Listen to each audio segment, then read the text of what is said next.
back to Chin Music, our baseball show at TalkNorth.com. Today's lineup, as it usually is, former Twins star and Twins broadcaster Royce Smalley, baseball guru and columnist at the Star Tribune, LaVelle Neal III. I'm Jim Souhan from the Star Tribune and from TalkNorth.com.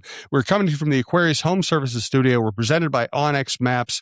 Also want to thank and welcome our new Vice President of Business Development, Tammy Henderson. You'll be hearing a lot about her as we continue to build this whole thing out.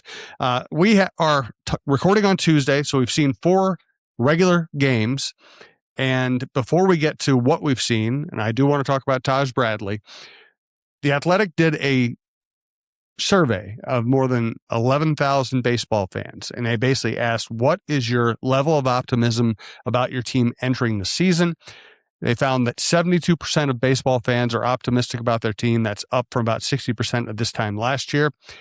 The team with the least optimistic fan base was your Minnesota Twins, I think at 4.3%, dead last among 30 teams, least optimistic baseball fans in the country.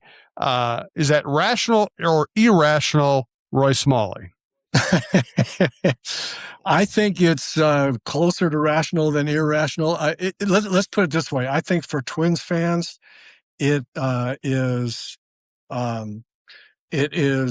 rational, way more rational for them than they often are, given just the general tenor, it seems to me, in this town. But there are not tremendously optimistic baseball fans anyway, so I'm not surprised at this. But the Twins have given them, even if they do tend to be irrational, they've given them nothing to be rationally positive and optimistic about to this point, not for 2 years. So I'm disappointed. I'm sorry, but I'm not really surprised. I'm not either, to be honest with you.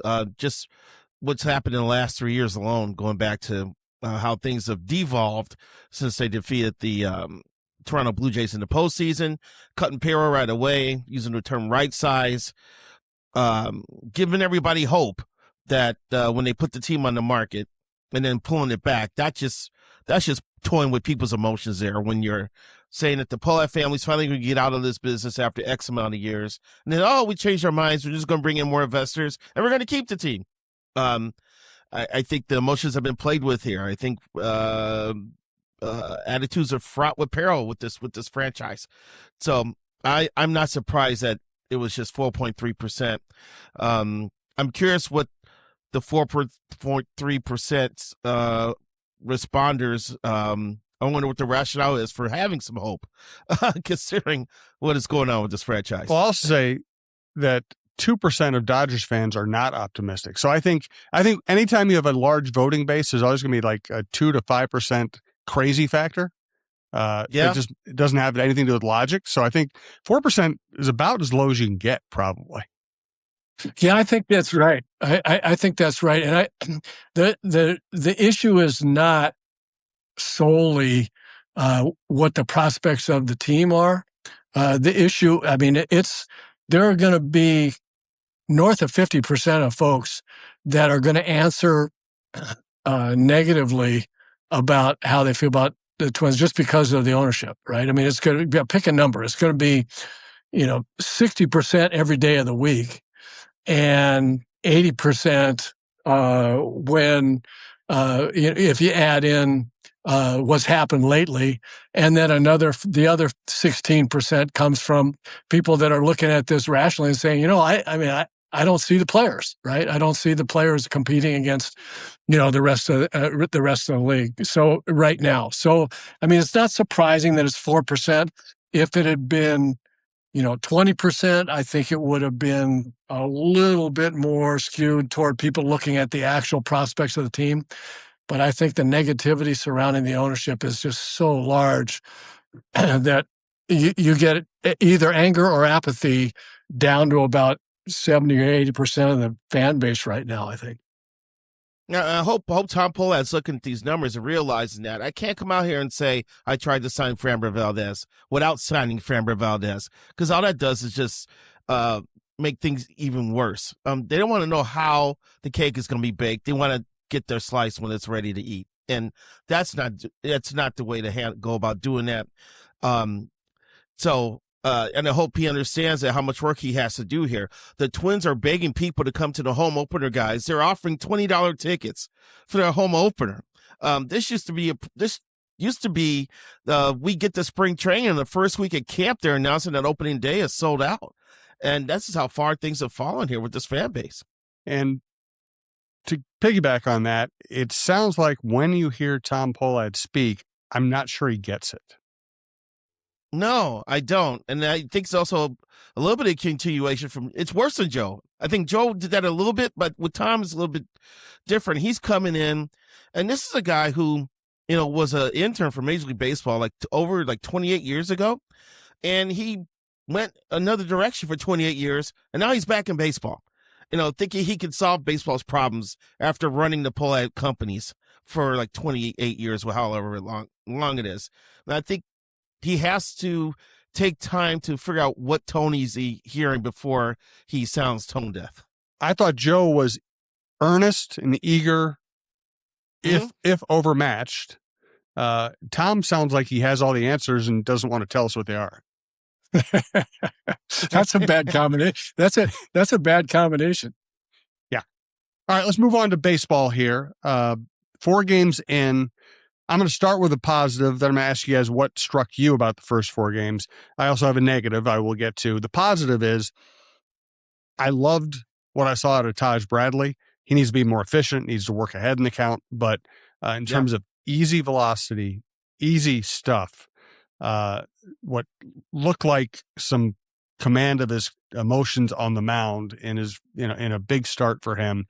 I just, this season is all about young players developing, and I see there's stuff to work with there. What did you think, Roy? Yeah, I really liked the whole Taj Bradley scenario. I'm with you, and I love and I like his stuff an awful lot. So and pitching through big trouble early. It's all. That's all good. So, and there are some other, Royce Lewis, I'd like to talk about Royce and something I heard him say about his hitting mechanics, which made me, you remember last week I talked about being afraid of what the hitting coach would be like, what he's been taught and whether or not that can sustain through the season. I'm encouraged by what I heard him say, so we can talk about that. When you're an analyst or analytical, or you're doing a podcast and want to have something smart to say, I'm watching games and it's really easy to start picking it apart. And I'm not going to do that. It's 4 games. It's 4 games. So there are some things that frustrated me, not because they didn't win games and not because there's any huge trend. Either positive or negative. But what I saw in some instances was a continuation of what I was frustrated by from certain players last year. And I thought, and that I go, oh no, okay, I'm not going to talk about that. It's only 4 games. I'm not going to say he's doing the same thing he did last year. He's not improving. Royce Lewis, different. Just because of what I heard, not only what he's done with hitting a couple home runs, but also what he said about it. I'm really encouraged by that. I'm not going to go down the negative road after 4 games. There are some frustrating things, but there's been 4 games. Well, I'm going to say this. It's amazing, and seems like it happens every year, and actually it may play to Roy's point, that I sit there and watch infield drills, PFPs, everything. The ball's flying around, hitting glove, not touching the ground.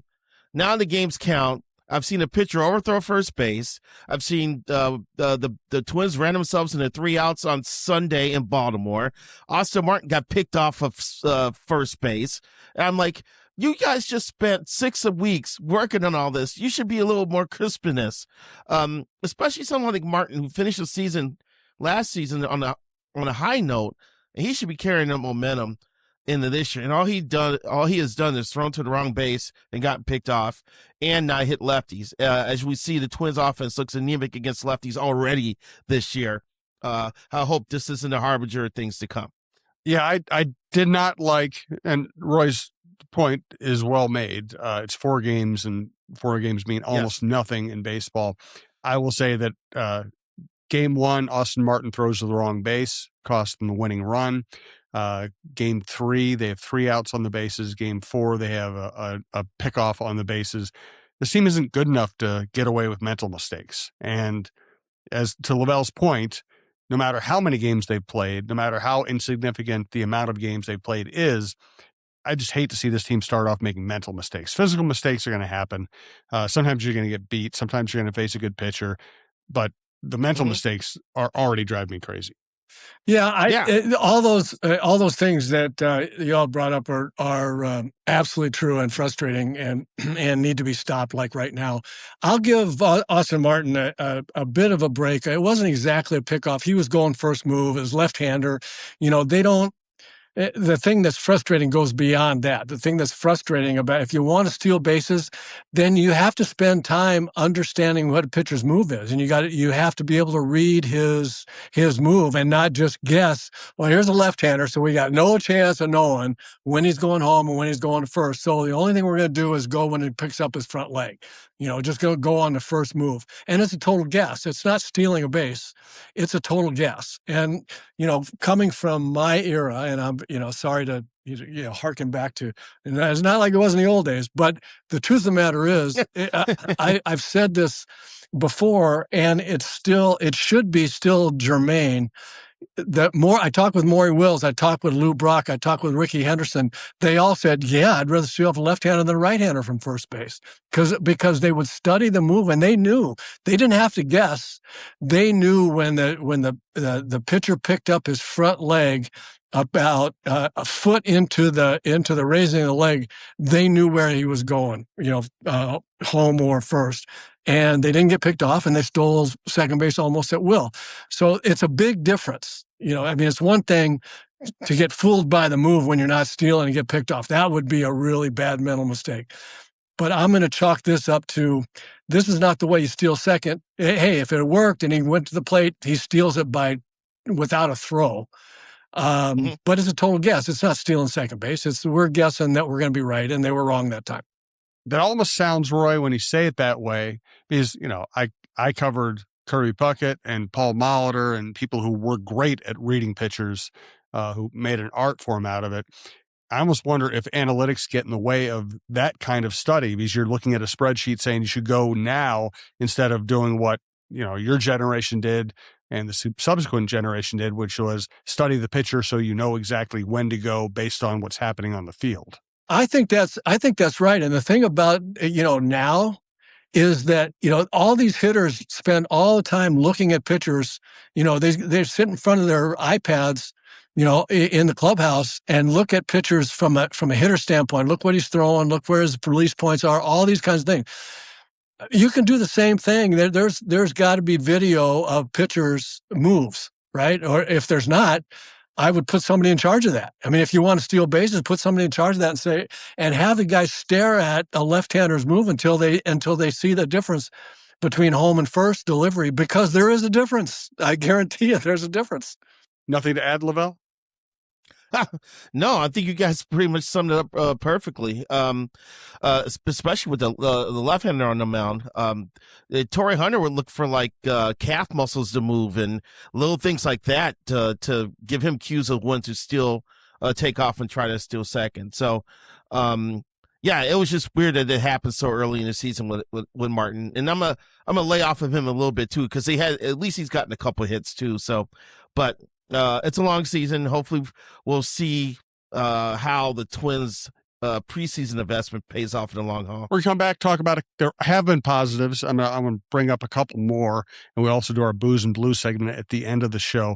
Right now, I want to remind you, we're coming to you from the Aquarius Home Services studio. When your furnace, air conditioner, or thermostat isn't working right, you need a local team you can trust. Whether your home won't heat up, won't cool down, or your air quality is a concern, your home comfort team at Aquarius Home Services finds the problem fast and fixes it right. And you get $98 off any furnace or AC repair when you book with Aquarius today. Aquarius Home Services. One call, problem solved. Earning the right to be recommended. Schedule today at AquariusHomeservices.com. And in terms of Onyx maps, the weather is warming up, and that means it's time to put your augers away. It's time to grab the boat. Let Onyx Fish help you find the next best bite. The Fish app offers the most comprehensive fishing tool for increasing your success. Use the Fish app to find new places to fish and sort lakes by species, abundance, trophy, and keeper potential. Onyx Fish also shows you hot spots, lake-by-lake regulations, and private and public land ownership information. Download Onyx Fish on the App Store or go to onyxmaps.com/fish to get more information about the app that is changing the game. So I'm going to run through some positives that I saw the first 4 games. First of all, let's start here. Joe Ryan looked fantastic, and he got more strikeouts with his curve than he's ever gotten before. Roy, what did you see out of his outing? Oh, everything was great. I mean, everything was really, really good. His fastball had a lot of life, and he's at 95. I mean, that's nasty fastball because we know how much carry he has. I mean, he throws 94, 95, and that's effectively 97 or 98, and that changes everything. Number one. Number two, all of his secondary pitches were thrown in competitive spots. He almost stayed out of the middle of the plate completely. I was really impressed with that. And then now to add this curveball that's a quality pitch. That had, at least in his opening day start, that curveball had a lot of bite to it. It came up to the plate, looked like it was hanging a little bit, and then just kept biting down. And it really fooled the hitters from both sides of the plate. That's what was really encouraging. I love curveball left-handers for him. The fastball splitter combination to left-hand hitters is really, really good. Fastball slider to right-handers, really, really good when he's throwing those secondary pitches to the opposite corner, to the outside corner. But you can get used to that as a hitter and say, okay, I'm a right-handed hitter, fastball slider. I have a plan for how I'm going to attack how he throws those different pitches in a given at bat. To add a curveball like that in, that has that much quality to it, and throw it in good spots with that much bite, that's a new ballgame for against hitters. I mean, that was really encouraging, and boy, I hope that wasn't just a one and done with that curveball, because that opens up a whole new realm for Joe Ryan. Absolutely. I just want to point out that according to Fangraphs, Ryan threw a curveball 3.9% of the time last year, and he threw 16% curveballs against the Orioles. I just remember both times Pete Alonso swung over the top of that thing. He had no chance to hit it. And I was like, okay, that raises the stakes. When you're able to whip out another pitch and put it in your repertoire that frequently, that raises the stakes. And I came away thinking that Joe Ryan's ready to be a leader of a rotation. I know it's one start, but it was against a lineup that's got some good hitters in it, and added Pete Alonso, and he's able to keep those guys at bay.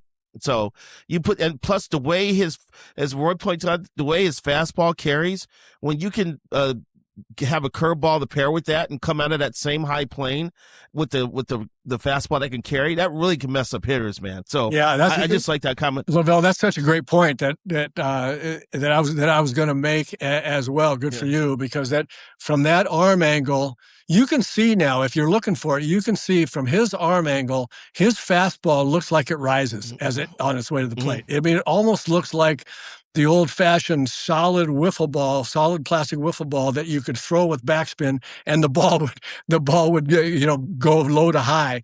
And his fastball looks that way. It looks like it starts off belt high and ends up at letters. It doesn't really, but that's the way that it affects hitters.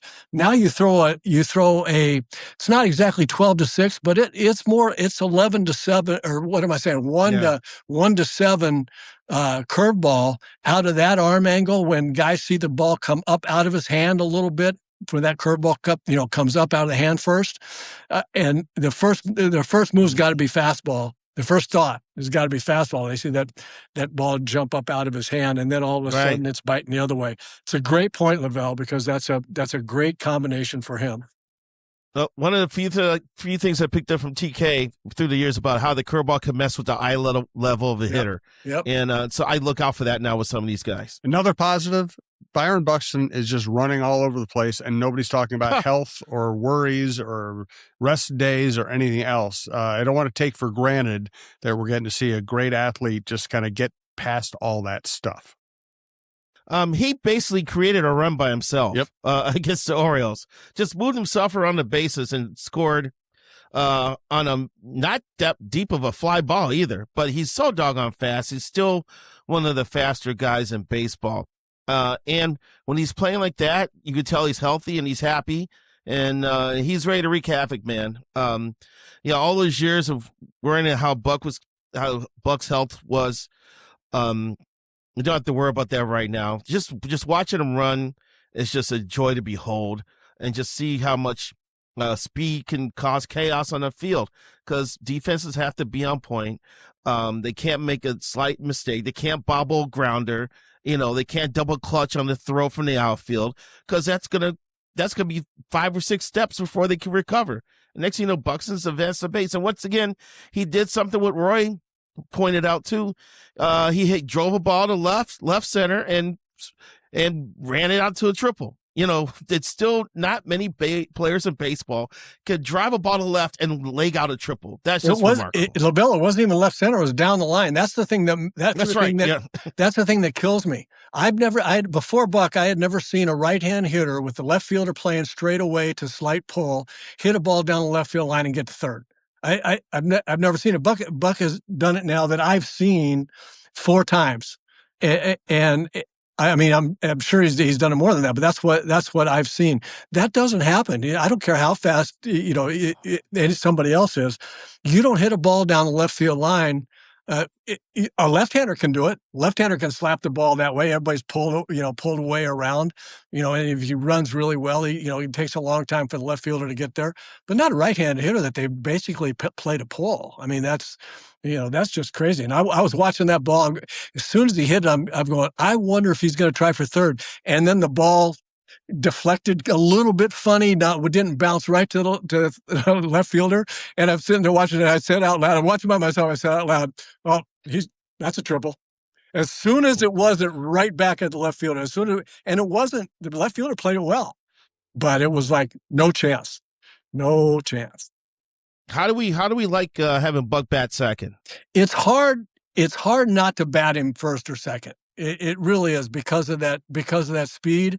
And his ability to impact the game so much, get an extra at bat, all those kinds of things. Buck's the kind of guy that you could see hitting anywhere in the lineup first to fourth, right? And so you look at that, and I think it's not about where Buck should hit.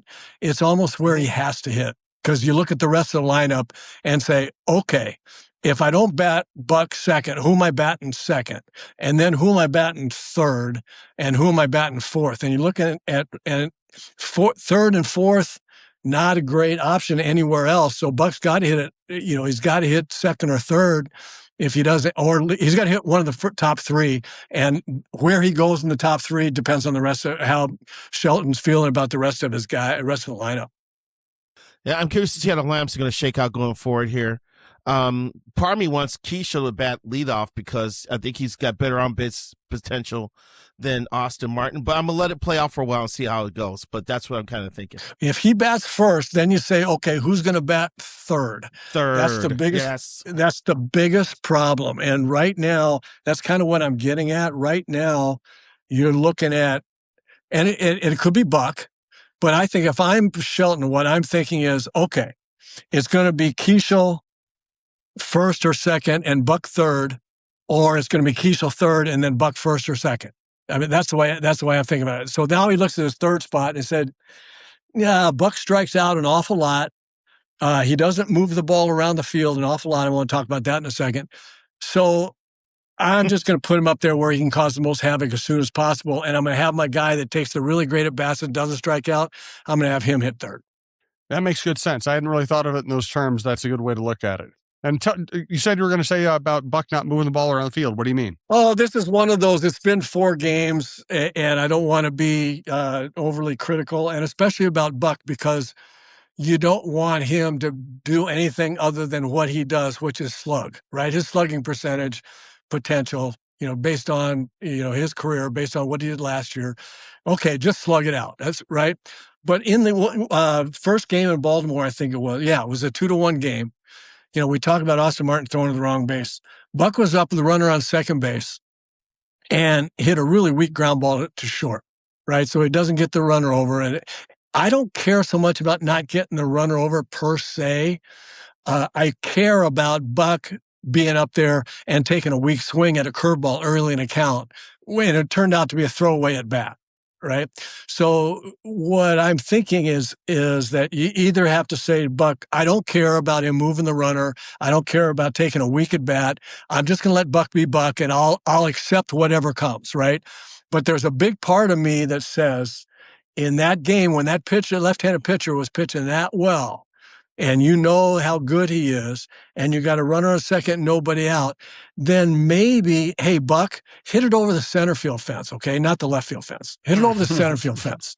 Because if you hit it over the center field fence, then you start looking out over the plate a little bit, you wait a little bit longer on the breaking ball, and you don't throw away at bat. I mean, he did two things. Number one, the runner didn't get over, but even more importantly, he went up and took almost a half swing at a curveball, and so if you're not going to get him over, have a way better at bat than that. Have an idea about. So okay, so I've been ultra critical of Buck, and I said that I wouldn't do those kinds of things. It's only 4 games, and he didn't have that many at bats in spring training.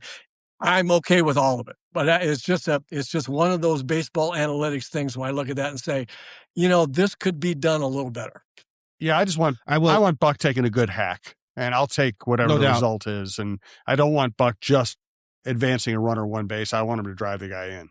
Right, but that's my point about trying to hit the ball to center field. Instead of his normal left field pull stroke, the best way to have a really good at bat with a runner on second, nobody out, is to hit the ball with the center field fence. Stay in the center of the diamond. What have you got to lose? You got enough power to hit it out of center, and it may result in a double to left center or right center. You don't know, but it will not result in a weak ground ball to short. I guarantee you that. Good point. LaVelle, did you have something you were going to add? My other line of quibble was, I don't know if I want Cody Clemens leading off against right-handers. He's not an on-base guy. I don't know if he should be batting at the top of the order, but once again, who do you bat instead of him? Once again, you get into that problem with this lineup. So hopefully it shakes itself out, but I kind of cringed when I saw the batting order on Sunday against the Orioles with Cody Clemens up top. Yep. Don't disagree with that. Yeah. But again, it's a who have I got for Shelton kind of situation. This comes back to not going out and getting 1 or 2 more hitters. Yeah. And we're still waiting for Royce to bat his way up the order, and for Brooks Lee to bat his way up the order too. Maybe Brooks ends up being that guy. I don't know. Yeah, he's got it. So I saw a lot of 2025 Brooks Lee in the first 4 games, and and again, that's one of the things that I'm going to say. It's early. It's way early, and he's still a young guy. No problem. I was just a little frustrated at swinging at balls in the dirt, early in counts and taking pitches that, I don't know, take a couple of fastballs for strikes and then swing at a curveball like you were looking for fastball again. Well, why don't you look for fastball in the first 2 strikes? I mean, I don't. Well, I know you're trying not to be too critical too early, but everything you said is on point. We will revisit all of this here in a week. Now we're going to shift to our Booze and Blues segment, which we do the end of every show. I know LaVelle has something he wants to get to. My contribution today, mess around on YouTube, look at some great old clips. I came across, how about this? Mick Jagger and Jeff Beck on stage doing Foxy Lady. Jeff Beck? Oh, wow. It's fantastic. Go check it out on YouTube. Tribute to Hendrix? I don't know what I didn't even look far enough to find out what the genesis was or why they were on stage together, but Mick Jagger and Jeff Beck playing with incredible emotion and showmanship doing Foxy Lady. That's pretty good stuff. How was Jagger's vocal? What? It was good. Was it? Yeah. Yeah. No, sometimes he has to kind of growl to get through, and sometimes he doesn't sound as good live as he does on his recordings. He actually sounded good in this, at least on that song. I was just thinking about style. Yeah. Hendrix singing "Foxy Lady" is a one and done, right? So you just kind of wonder, I got to look that up because I'd love to see how Jagger he dealt with that. Yeah, well, and you will be looking it up probably about 5 minutes from now. Well, I just want people to mark their calendars I know it's a while, but I saw it today. I just wanted to bring it up before I forget about it. August 15th at Treasure Island. Joe Bonamassa is back in town, and he's playing at TI. I saw him, I think about a year and a half ago at the Orpheum, and it was fantastic. I know he's got hits like This Train and I'll Play the Blues for You, whatever like that. But he was outstanding. And the hilarious part was, he's opened the show by ripping Mayor Fry for 10 minutes because I guess the last time he was in town, he was able to park his tour bus like on the sidewalk, and they would not let him do that this time, or without the threat of getting a ticket. So he opened up the show by ripping Mayor Fry for like 10 minutes. I was just laughing in my chair, and then he goes on because you want him wound up because then he's going to put it into his practice, into his craft. So he got himself wound up ripping Fry, and he proceeded to play for 90 minutes of some fantastic blues music. So Joe Bonamassa, one of the better guys out there, he's coming to town August 15th. Mark your calendars. Midnight Blues, LaVelle. Midnight Blues. I told you about it last week. Yep. So check out Midnight Blues. Check out YouTube, Mick Jagger, Jeff Beck, Foxy Lady. We'll be back next week, and maybe we'll be a little less frustrated than we were this week. You can hope. I don't know. The Rays are coming to town.